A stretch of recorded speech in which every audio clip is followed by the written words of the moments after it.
જય માતાજી, good morning મિત્રો. કેમ છો બધા? મજામાં જ. આજના નવા વ્લોગમાં તમારું સ્વાગત છે મિત્રો. આપણે આ માઇન્ડ વિશે આમાં મિત્રો વરસાદ નથી આવ્યો ને પેલા 2 દિવસ પહેલા આપણે દાડિયા કરાવીને નેદ આવ્યું છું. થોડુંક નેદું છું એટલામાં, અહીંયા થોડુંક નેદું છું અને આ બાજુ થોડુંક નેદું છું. અને 2 દિવસ થઈ ગયા ને 2 દિવસ સુધી વરસાદ આવ્યો ને હવે આજે એમાં ખડ હતું ને બહુ તે કોળિયું નીકળતી હતી. જો આ અમે ત્રણેય ભારું કોળિયું કાઢ્યું. આ બે બેનું અને એક જો આમ કાઢે.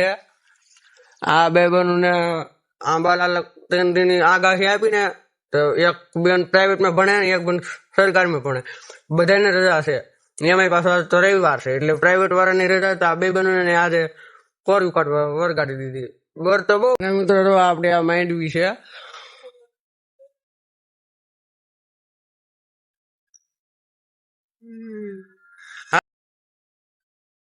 મિત્રો આપણે આમાં વરસાદ નતો આવ્યો ને એ પેલા આપણે આમાં ડુંગળી વાવવાની હતી ને રાતનું 7 આખી આવ્યો છો. હા તો સવાર છે ને તો વરસાદ ચાલુ થઈ ગયો. રાતે 1 વાગે 7 આખી રહ્યો અને સવારે 6 વાગે વરસાદ ચાલુ થઈ ગયો તો એવું ને એવું પાછું ખડ ઉગી ગયું. જુઓ, જેવું પડ્યું એવું ને એવું પાછું બધું ઉગી. હવે આને વરાપ નીકળી ગઈ, તડકો તો થઈ ગયો એટલે જો 2 દિવસમાં હવે સરખી વરાપ નીકળી જાય ને તો પાછું 7 આખીને પાછું હવે વાવવું પડશે. પેલા તો વાવ્યું નતું, આપણે ખાલી પાળા બાંધ્યા ને ખડ ઉગાડવા માટે, એટલે હવે પાછું 7 આખીને પાછું વાવવું પડશે. એવું ને એવું બધું ખડ નીકળી ગયું લાગત. પણ એ આપણા માટે સારું છે કેમ કે 2 વખત ખડ નીકળી ગયું ને આ બીજી વખત વરસાદ આવી ગયો એટલે પાછું નવું જે ખડ ઉગ્યું હોય એ ખડીકમાં પાછું ઉગશે નહીં. એટલે લગભગ હવે ડુંગળી ઉગે ને તો ડુંગળીને વાંધો આવે નહીં ખડનો. એવું છે આમાં બધું. અને હું તમને આપણી 59 નંબર માંડવી બતાવું. પેલા ગવાર બતાવું. ગવાર તો એવડા છે, લગભગ ગવાર પણ આવતા થઈ જાય છે. મેં કઈ જોયું નહીં અંદર જઈને. અને આ છે આપણે 59 નંબર માંડવી. આમાં મિત્રો જો તાવડા ટકાવા મીડા હવે જો સેકન્ડ આવડા ટકાવા મીડા ને થોડુંક જ દેખાય. 10-12 દીમાં તો હવે આ હાવ ભેગી થઈ જાય.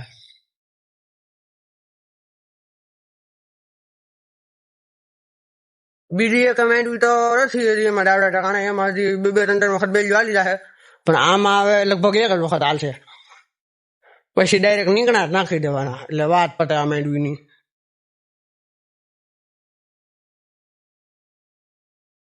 ને જો મિત્રો આમાં નહીં હજી ડાવડા ટકાણા હોય. હું તમને બતાવું. હજી ડાવડા મતલબમાં ભેગા ન થાય.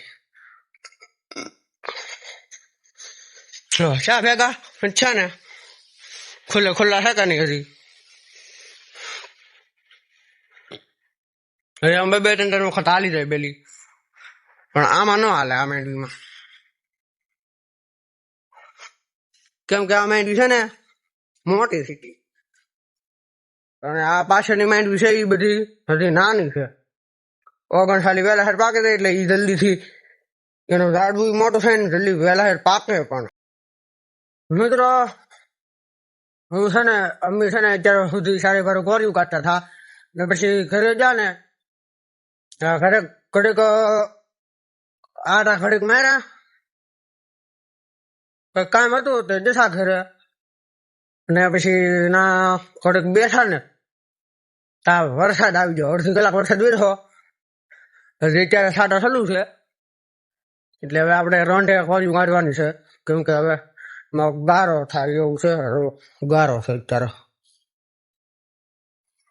હવે ગારો થઈ ગયો એટલે હવે રોંઢે કોર્યું કાઢશું. અને હું અત્યારે થોડાક ઝેરફેર સાટા છે આપણે ભેંસ બાંધીને સવારમાં આવ્યો તો અહીંયા ટ્રેક્ટરની વાહે ભેંસને બાંધતો આવ્યો હતો. આપણે ધાર છે થોડીક તો એમાં સારવા માટે. મિત્રો 12-12:30 જેવું થઈ ગયું ને હવે આપણે જો આપણી ભેંસ છે એને ટૂંકી બાંધી હતી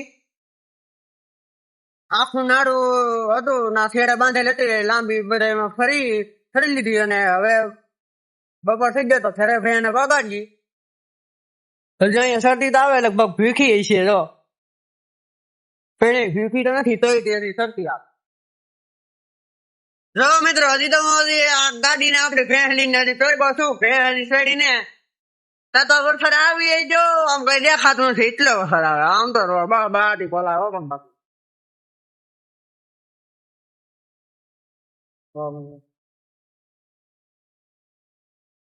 સારું છે મિત્રો ટાઈમ ખેડે પગી જાય નકર આમને મને બોલાવી દે તો બીજા દિવસના ગુડ મોર્નિંગ મિત્રો આજે તો આપણી વાડીએ દાડી આવી ગયા છે અને હું પણ આવી ગયો છું આપણી ભેંસ લઈને ટ્રેક્ટર લઈને આ સોયાબીન છે આપણે એમાં ખાતર નાખવાનું છે ખાતર ફેરવી લીધું ઉરિયા અને આ હુમિક હવે કરી દે આપણે નાખવાનું છેલ્લું અને દાડિયા એવા છે લગભગ 6-8 જણા છે દાડિયા હવે ને આપણે માંડવી ને આપણે નાખવાનું છે ખાતર સોયાબીનમાં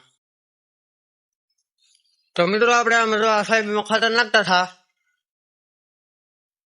અને ખાતર પણ પૂરું થઈ ગયું અને સોયાબીનમાં ખાતર પણ નાખવાનું બધું પૂરું બરોબર ફીસમાં પાયું લગભગ અડધી પોણી થેલી ભરીને લાવ્યો છો બધામાં નખાઈ ગયું લગભગ આ 2 વીઘા જેટલો સોયાબીન છે એમાં બધામાં નખાઈ ગયું ખાતર ન વીધું કે ન ઘીટું ને સોયાબીન ન વીધા કે ન ઘેટા બરોબર ફીસમાં પાવી ગયું સોયાબીન પૂરા થઈ જાય એટલે ખાતર પૂરું થઈ ગયું ત્યાં પણ આપણે બાકી માપ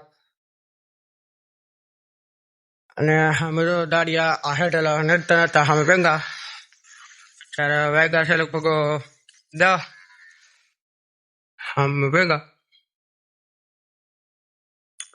મિત્રો ઓલી બાજુ બધા ને દે અમે તો છે અને મારે એકલા કોળિયું કાઢવી પડે છે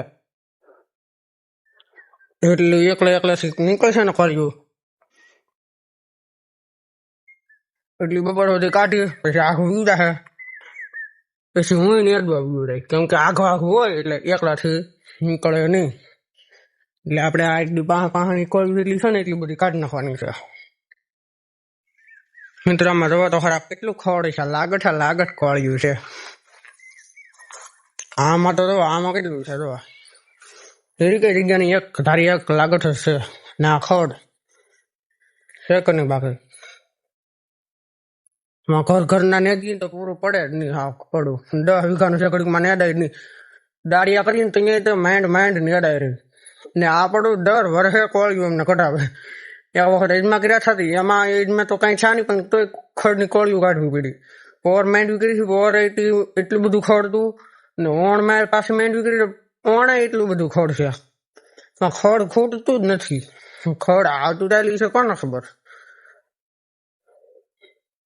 ખડ પૂરું જ ન થાય એમાં જો તો મોટું જબર કોળિયું છે